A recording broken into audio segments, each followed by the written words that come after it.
Hola, soy Diego Sebastián Presa Garza. Esta lectura corresponde a la sesión número 09. Del primer texto se titula Jesucristo es el cumplimiento definitivo del misterio de Dios que se revela. Hay 4 ideas principales que son: la primera es la obediencia de la razón, la segunda es abandono en Dios, la tercera es revelación y la cuarta es economía cristiana. Y mi pregunta pertinente es: ¿cuál es el fin del hombre? Un resumen del texto es el siguiente.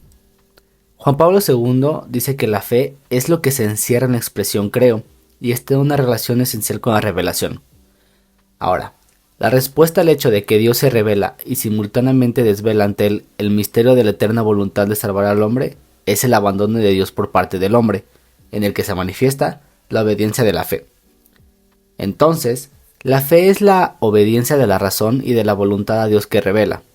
Esta obediencia consiste ante todo en aceptar como verdad lo que Dios revela, pero mediante la fe, el hombre se abandona del todo a este Dios que se revela a sí mismo, y entonces, a la vez que recibe el don de alto, responde a Dios con el don de la propia humanidad.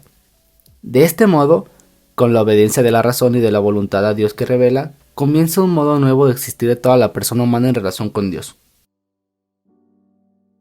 La revelación, y por consiguiente la fe, supera al hombre, porque abre ante él las perspectivas sobrenaturales. Pero en estas perspectivas está puesto el más profundo cumplimiento de las aspiraciones y de los deseos del hombre, que son la verdad, el bien, el amor, la alegría y la paz. Santo Tomás dice que solo en la visión y en el amor de Dios se encuentra la plenitud de realización de la perfección humana y por tanto el fin del hombre. Ahora, la Constitución Conciliar Dei Verbum hace notar que esta economía de la revelación se desarrolla desde el principio de la historia de la humanidad, pues puede decirse que esa economía de la revelación contiene en sí una particular pedagogía divina, pues Dios se comunica gradualmente al hombre, introduciéndolo sucesivamente en su autorrevelación. Al mismo tiempo, toda la economía de la revelación se realiza como historia de la salvación, cuyo proceso impregna la historia de la humanidad desde el principio. Dios, creando y conservando el universo por su palabra, ofrece a los hombres en la creación un testimonio perenne de sí mismo, queriendo además abrir el camino de la salvación sobrenatural. Juan Pablo II nos dice que así pues, como desde el principio, el testimonio de la creación habla al hombre atrayendo su mente hacia el Creador invisible, así también, desde el principio, perdura en la historia del hombre la autorrevelación de Dios, que exige una respuesta justa en el creo.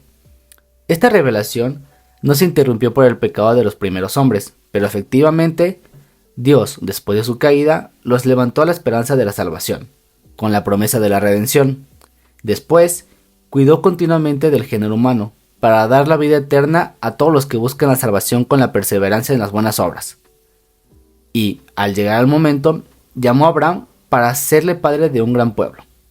Después de la edad de los patriarcas, instruyó a dicho pueblo por medio de Moisés y de los profetas, para que lo reconociera a él como Dios único y verdadero. Ahora, la fe, como respuesta del hombre a la palabra de la divina revelación, entró en la fase definitiva con la venida de Cristo, cuando al final Dios nos habló por medio de su Hijo. Entonces, Juan Pablo II nos dice que quien ve a Jesucristo ve al Padre.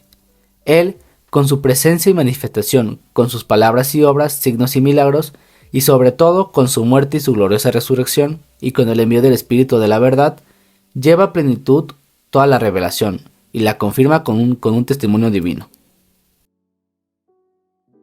Creer en sentido cristiano quiere decir acoger la definitiva autorrevelación de Dios en Jesucristo, respondiendo a ella con un abandono en Dios, del que Cristo mismo es fundamento. Esta fe incluye pues la aceptación de toda la economía cristiana de la salvación como una nueva y definitiva alianza, que no pasará jamás.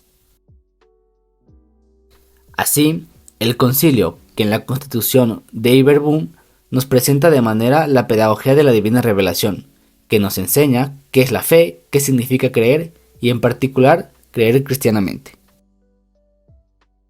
Entonces, en conclusión, es creer cristianamente, como respondiendo a la invitación de Jesús mismo. Creéis en Dios, creed también en mí. Muchas gracias, hasta luego.